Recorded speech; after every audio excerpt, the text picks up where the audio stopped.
ճանապարհ, ժամանակ, արագություն։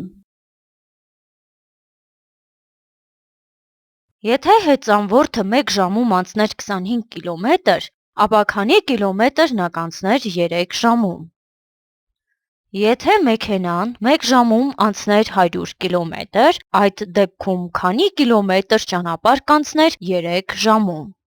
Որպեսզի կարողանանք պատասխանել հարցերին, պետք է 25-ը բազմապատկենք 3-ով և 100-ը բազմապատկենք 3-ով։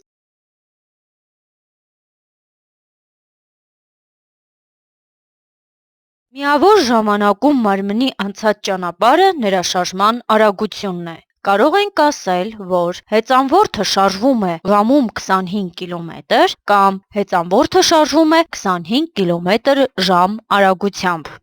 Մեքենան շարժվում է ժամում 100 կիլոմետր կամ մեքենան շարժվում է 100 կմ/ժ արագությամբ։ Մարմնի անցած ճանապարհը նշանակում են S տառով,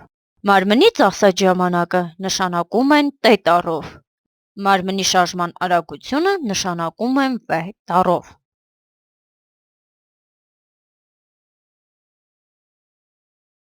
Մարմնի անցած ճանապարհը հավասար է նրա շարժման արագության և ծախսած ժամանակի արտադրյալին։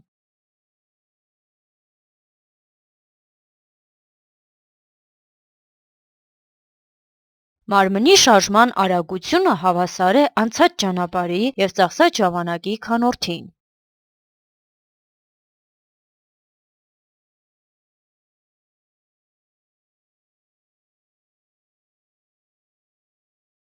Մարմնի ծախսած ժամանակը հավասար է նրա անցած ճանապարհի և արագության քանորդին։